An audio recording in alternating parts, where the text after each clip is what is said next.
साधक विचलित होता है, मेरे मन में काम सता रहा है, मेरा आकर्षण हो रहा है स्त्री शरीर के प्रति, या स्त्री शरीर साधक पुरुष शरीर के प्रति। ये कोई आश्चर्य की बात है?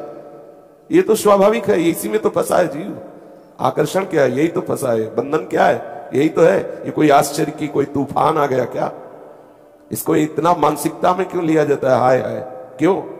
यही तो प्रश्न है। इसी में सब फंसे हुए हैं और इसी पर तो हमें विजय प्राप्त करनी है। और ये इतना अवसर आपको कैसे मिला कि आप आंख उठा के दूसरी की तरफ देखें, आप काम का संकल्प करें, आप काम की चेष्टा करें? आपको समय कैसे मिला? इसका मतलब भगवत चिंतन में आप ढिलाई कर रहे हैं। भगवत चिंतन करने वाले उपासक के हृदय में जब कभी काम क्रोधादि वेग आते हैं तो वो विचार के द्वारा उनको नष्ट करता है। उसके पास विवेक विचार रूप कैची है, एक क्षण नहीं लगाता, काट के बाहर कर देता है। काम क्रोध आदि मन के विकार है, भूख प्यास आदि प्राण धर्म है, जन्मना मरना शरीर धर्म है। मेरा इसका संबंध कहां है? ये तदात्म भाव ही तुम्हारी दुर्गति का कारण है। आ रहा है काम, आने दो, मन में ही तो आ रहा है ना, आप में थोड़ी आ रहा है। ये नाम पे अश्रद्धा, शास्त्र पे अश्रद्धा, गुरु पे अश्रद्धा, धाम पे अश्रद्धा, यही तो इसकी चाल होगी तुम्हें परास्त करने की। बहुत सावधान, सावधान। निराशा ये हमारे जीवन में नहीं होनी चाहिए परमार्थ के प्रति। क्यों?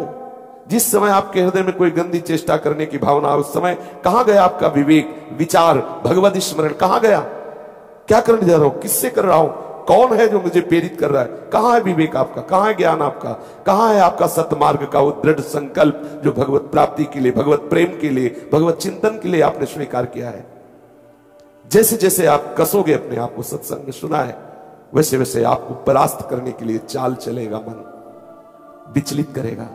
कुछ नहीं, कुछ नहीं। क्यों परेशान हो रहे हो? कुछ नहीं। विवेक के द्वारा समझो। एक जनेंद्री केवल घर्षण क्रिया से सुख का आभास कराती है, चाहे वो हस्त द्वारा करो या किसी शरीर के द्वारा करो। इसे गर्मी के द्वारा जब आपकी शक्ति का स्खलन होता है तो आपको आभास होता है सुख का। सुख नहीं है। अगर सुख होता तो कीड़े मकुड़े पशु पक्षी सब इसी में लगे हुए। सुख किसे कहते हैं? सुख सच्चिदानंद है और वो किसी क्रिया के द्वारा प्राप्त नहीं होता, वो अपनेपन से होता है, संबंध से होता है। देखो एक बार श्री कृष्ण से अपनापन करके हारो मत, निराश मत हो, उदास मत हो। उसके द्वारा दिए हुए सलाह को मत मानो, वो दुश्मन है। मन और बुद्धि इस समय हमारे सच्चे मित्र और सच्चे दुश्मन है। यदि हमें भगवत मार्ग के सूत्रों पे चला रहे तो वही मित्र है, और अगर भगवत मार्ग के विरोधी कर रहे तो वही शत्रु है। उसमें दो भाव विराजमान है, कुमति सुमति, सुंदरमति और कुमार्गगामी मति, एक ही बुद्धि में विराजमान है। सुंदर संकल्प, सत संकल्प, असत संकल्प, ये मन में विराजमान। थोड़ा विवेकवान साधक बनो। ये विकार आपका स्वरूप नहीं है, विकार आपकी मांग नहीं है। विकार आपको परास्त तभी करता है जब आप अपने में देखते हैं, अपनी मांग लेते हैं, अपनी आवश्यकता मान लेते हैं। तब आपको सिर्फ अपने मन से युद्ध करना है। बाहर हमारा कोई शत्रु नहीं है, बाहर हमें कोई फांसे ही नहीं है। सूक्ष्मता में आओ, सिर्फ मन से युद्ध करना है, मन से। यही परास्त करता है प्यारे। इसी पर तो विजय प्राप्त करनी। बाहरी कोई साधना हमारे काम की नहीं है। बाहरी साधना का प्रभाव है मन पर आए, मन को ठीक करें, मन को निर्मल करें, मन को निष्काम करें। अगर वो नहीं हो रहा तो उसे अपनापन मत रखो उस समय। थोड़ी देर बाद देखोगे कि आप शांत हो गए, निर्मल हो गए। अगर क्रिया करोगे तो संस्कार नवीन बन गया, अब और जोर से आएगा, तुम्हें नष्ट कर देगा। चलो, प्रभु के लिए आए हो इस मार्ग में, परास्त मत हो।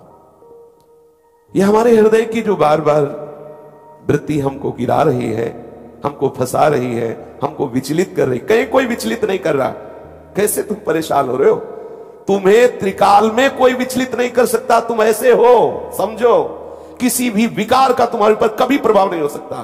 तुम विकार को पकड़े हुए हो प्यारे, समझो, समझो। बंधे हो कीर मरकट की नहीं, सूक्ष्मता से समझो। विकार के पुंज शरीर को, विकार के पुंज अंतःकरण को तदात्म भाव से स्वीकार किए हो, चाहते हो निर्विकार हो जाए। अरे तू निर्विकार है ही, निर्विकार था, निर्विकार रहेगा।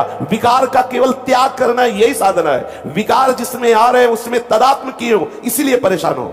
अभी निर्विकार, अभी जीवन मुक्त हो। थोड़ा सुलझो। साधना का मतलब सुलझना। अपने लोग सुलझ नहीं रहे, केवल कथा वार्ता मनोरंजन नाच गाना, ये सब बाहरी बात है। निज सुख बिन मन होई की थीरा। जब तक इसे अध्यात्म सुख नहीं मिलेगा तब तक रुकने वाला नहीं। कोई भी वस्तु ऊपर चढ़ानी होती है तो ऊर्जा शक्ति चाहिए, ऊर्जा शक्ति। पानी को छोड़ो नीचे जाएगा, अगर ऊपर चढ़ाना है तो मंत्र के द्वारा, ऊर्जा शक्ति के द्वारा ऊपर चढ़ता है। ऐसे ही मन 5 ज्ञानेंद्रियों के द्वारा अधोगामी हो गया है। अब तप के द्वारा, मंत्र बल के द्वारा, भजन बल के द्वारा एक बिजली पैदा होती है भजन से, वो इस मन को चढ़ाती, ऊर्ध्वगामी बनाती है। मन सच्चिदानंद की तरफ लगता है। घबराने की, उबने की, निराश होने की, हताश होने की जरूरत नहीं है। उसको सत्य मान रहे हो, सत्य को असत्य मान रहे हो, कैसे चल पाओगे? काम सत्य है, इसकी वासना सत्य है, इसकी चाल सत्य है क्या? असत्य है। असत्य से क्या भयभीत होना?